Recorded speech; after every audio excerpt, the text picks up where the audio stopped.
All right, so it is currently like 11:57. I just woke up from taking like a 2-hour power nap. That's why I look like this. I managed to sneak out of my bedroom with only waking up one of the dogs. So I'm going to caffeinate and then snuggle up with her.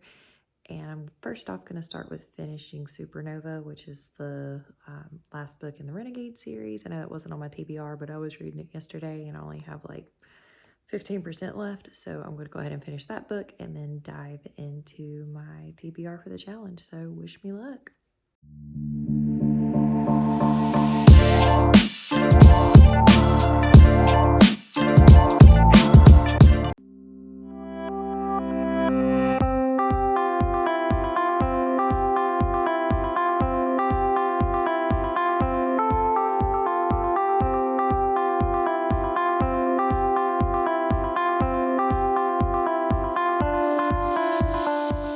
1 a.m. and I just finished Supernova.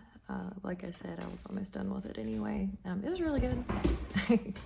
All my dogs woke up and are now trying to go back to sleep. That's Millie. Say hi, Mill. Anyway, it was pretty good. I like devoured that entire series, but I'm not going to go too much detail in it since it wasn't technically part of my readathon. So yeah, now I'm going to move on to the next book. I'm actually adding a book to my TBR. It's The Family Upstairs. I had it on hold with my library's digital catalog and it just became available, so I need to read it so it can get passed on to the next person and it fits the theme. So I'm going to go ahead and start that one now.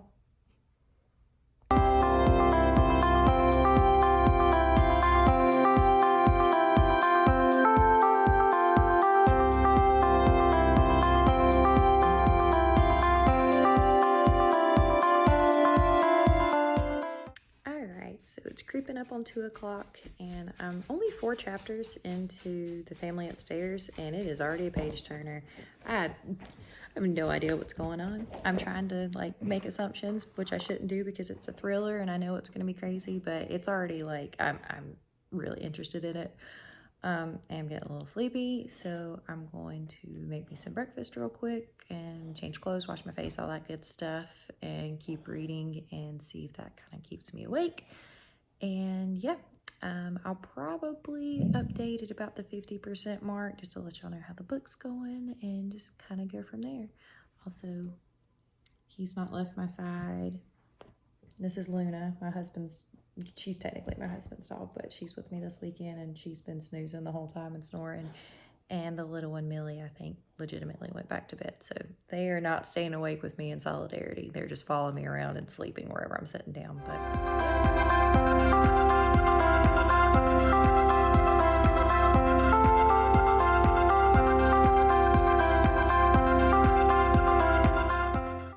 so it is about 4:15 in the morning. I'm at the 50% mark of The Family Upstairs. Who is this one a page turner? I started getting sleepy a little earlier, so I went and got me a Cheerwine. Most of y'all probably have no clue what this is because I think it's exclusive to North and South Carolina. I know it's made in North Carolina, which is where I'm from. This stuff is the Nectar of the Gods. It's a cherry soda, but it's not as like sweet or tart as you would expect a cherry soda to be. It's got more of a Coke kind of flavor. I really can't describe Cheerwine, but if you ever have the opportunity to drink one, you should get one because they're amazing. But anywho, 50% of the way through The Family Upstairs, and there is so much going on. Like, I feel like I should be taking notes of all the ideas that pop in my head as to what I think is going to happen, which I know I'm probably going to be wrong regardless because this is a twisty thriller. But I have all these thoughts, and so I'm going to talk about them for a minute. If you want spoiler-free content, skip ahead a minute or two, because some of this may be a little spoiler-ish, but not really, because I don't know if this is what's actually happening or not. This is just like what I think's happening. So the first thing is Henry, the like son, the oldest child. We only like get chapters of him in the past. So I'm like, is he still alive? Are these reflection chapters like a journal or something that he wrote? Like, I have my suspicions that Henry's not actually alive. And then his sister, who I can't remember her name, it's set up that we believe she's Lucy, who is doing the like present day chapters, but I don't think that's Henry's sister. I think it might be the other girl, Clementine or Clement something. I don't know. Phil's sister or Phil. Yeah, Phil. Yeah, Phil's sister.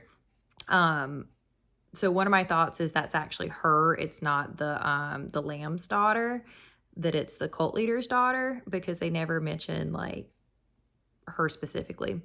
And then the other main character, she was supposedly the baby Serenity, and Henry and the female protagonist that we get a point of view from both constantly refer to her as the baby. Neither of them call her their sister. So my mind immediately goes to something dark there. I don't think she's Martina Lamb's daughter. I think that she may be one of the girls' daughters, because at the time she was born, they would have been 16 and they were living in a cult, and the cult leader's creepy as crap, and I'm pretty sure was with all the women. And that's a really dark thought, but the way the wording is around how they talk about it in the past and the present chapters, it just gives me some weird vibes. And then Lucy, or whatever her name is, says something about going to see a friend's baby, and her son Marco goes, "Oh, the baby."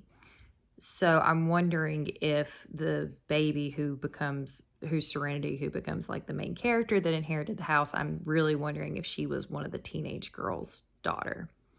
So those are my thoughts so far. Like I said, I'm 50% of the way in this book. I'm probably completely wrong, because I typically am with these kind of books, but it's really freaking good. So I'm going to keep reading. I probably won't update until I'm done with the book. So that's all for now.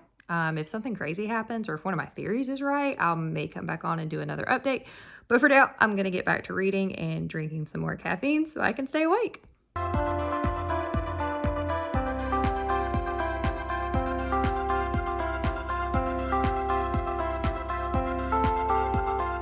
So I'm 75% through the book, and I was kind of wrong and kind of right, but then I changed my theory, and then I was great. So this is definitely going to have a lot of spoilers. So if you want to not spoil this book, skip ahead like a minute or so. I'll put times down in the description. So, but yeah, spoilers. So initially I thought that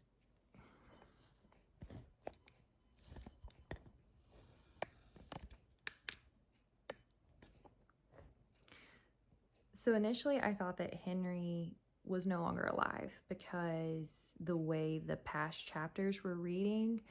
But then he kind of got into where it was it sounded like he was in the present talking about his past. So I was like, yeah, okay, Henry's maybe alive. Well, then the main character meets the person who introduces himself as Phil. I think that's what it is. Or Finn. Finn, that's it. And he says he's rented this apartment close by, and he's been waiting for her to come so he can tell her everything that happens. But then some weird crap goes down. He like locks her in a bedroom. He's like, "Oh, I'm so sorry, it was a mistake." And then like during all that conversation, I'm like, "Oh no, this is Henry," because he mentions being gay, and young Henry in the like past chapters was like exploring his sexuality and things like that. So that was like the biggest indicator to me that this was not Phil, this was Henry. Then there were some other things that went in there, and that was literally just confirmed, at least I think. I mean, as of right now, he's saying that he's Henry, but there's still 25% of this book left to go, so who knows. So then it's the whole like the baby thing, and I thought I was wrong because the mom, Martina, was pregnant, but trigger warning, she ended up losing the baby. And I was like, oh, I may be right. So then they find Sally, who was David, the cult leader's original wife, and she's like, I'm not talking, my daughter was traumatized. I'm not talking to you about this. You're not talking to my daughter about this. And her daughter was she really hasn't been very involved in this, so don't know. I can't remember her name. So then we find out that Henry's sister, who for some freaking reason I can't remember her name. Anyway, find out that she was pregnant at 14. And I now think I was wrong, and I think Lucy is her. From the way she's talking, she'd come back wanting to see the baby and close that circle, find closure, things like that. So I'm thinking that the main character, Serenity / whatever, is actually Lucy's baby, and that I think Lucy and Henry killed their parents and David. And Henry's been lying in wait until Serenity turned old enough to inherit the house. And I think Lucy is just kind of coming to close the circle. But I think they left her there because they both kind of ran away. And I think Birdie took them. So she may have been kidnapped. But that's where I'm at right now. And I think there's some more shady crap going on. But yes, I think Lucy is Henry's sister, and Henry's sister is Serenity's mom. And I think Henry's got some really, really sketchy crap going on. But we will see, and I'll update you when I finish this book.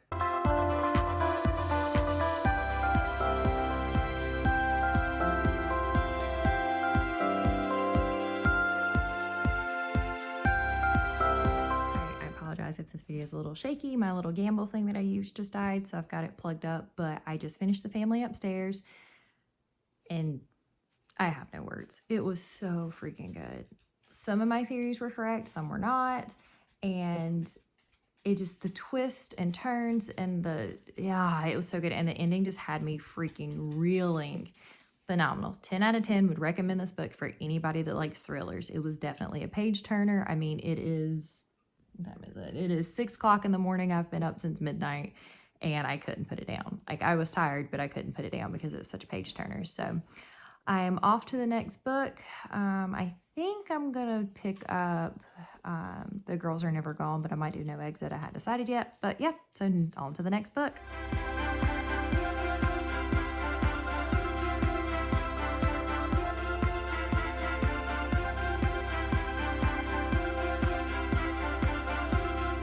So I've come outside to read for a little bit.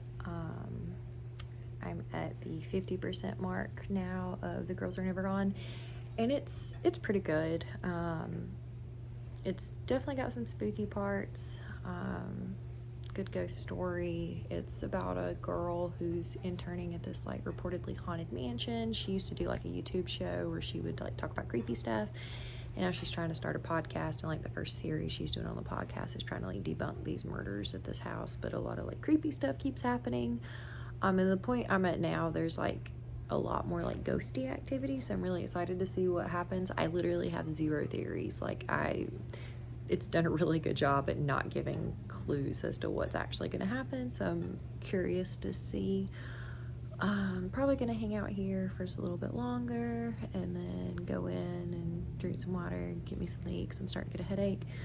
Plus, there's some neighbors doing construction, so it's kind of upsetting the dog, so we'll probably go back in here a little bit. But for now, I'm just going to enjoy the weather and enjoy that pretty view. So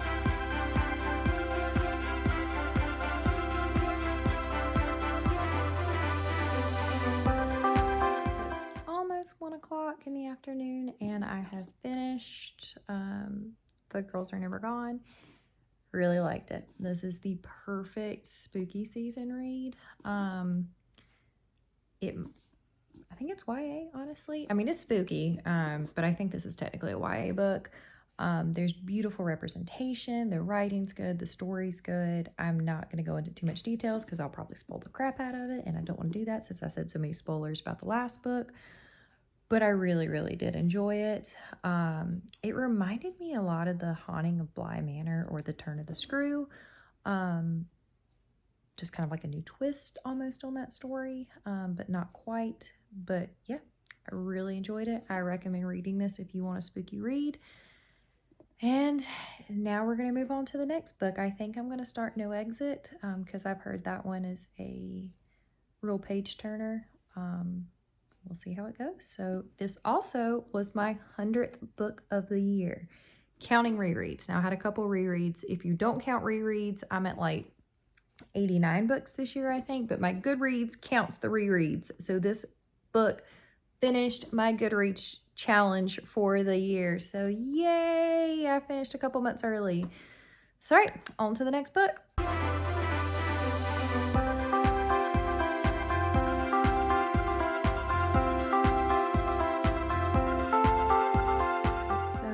Probably closer to 60% through this book. I meant to stop at the 50% mark to give an update, but it's that fast paced that I kind of forgot to stop. It's really good. It's literally action-packed from the first chapter. I love this book. It's probably the fastest paced book I've ever read. It's super twisty and your adrenaline is just up the entire time, which is helping me stay awake. I probably should have waited and read this later if I would have known that it would have that effect. But whatever. I'm gonna finish it and update you guys when I'm done. I would say I would update at the 75% mark, but I forgot to stop at 50, so I'll just talk to you when I'm done.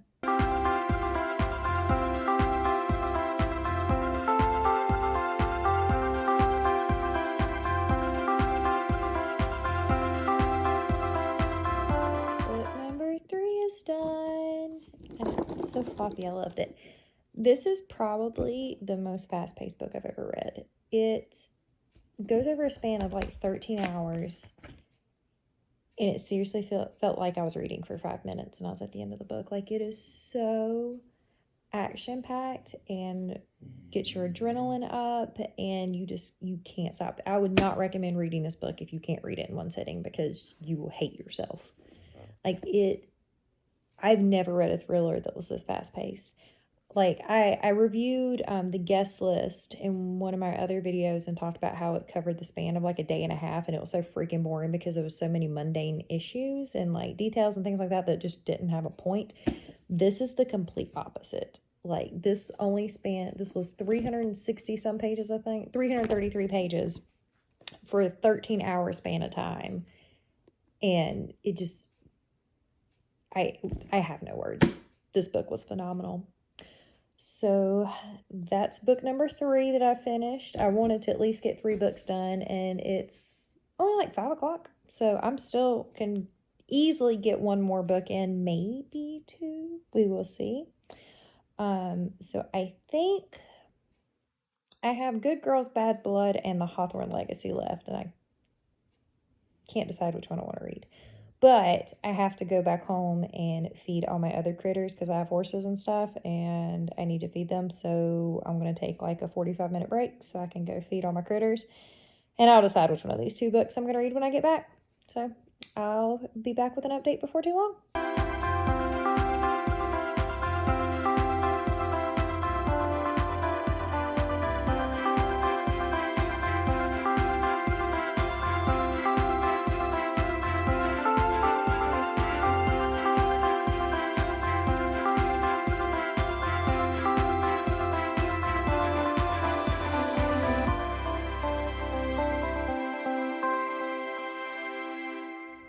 So it is a little after 11 and I'm officially calling it quits. Like, I'm to the point now I'm just like reading the same page over and over and not taking anything in because I'm exhausted.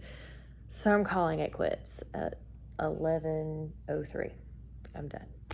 But I mean, I didn't make it the complete 24 hours. I think if I would have been able to sleep some yesterday, I would have done better, and this week has been really bad with work and I haven't slept well in general, so I was not well rested to begin with. But I have really enjoyed this challenge.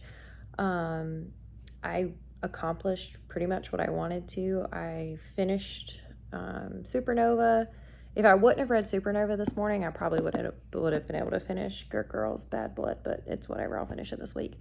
But I finished Supernova this morning, and then I completely read The Family Upstairs, The Girls Are Never Gone, and No Exit.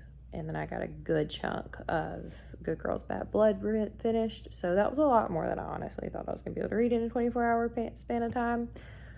I don't know if I'm going to do this challenge again anytime soon because, as you can tell by looking at me, I am exhausted. So I'm getting ready to go to bed. And I will just continue reading tomorrow. If I had to pick one book I will say this, I really enjoyed every single book that I read, but if I had to pick one that was my absolute favorite, it's going to be No Exit. I flew through this book. It was so good. So, but yeah, that's all I have. So, yay, I somewhat completed a 24-hour readathon.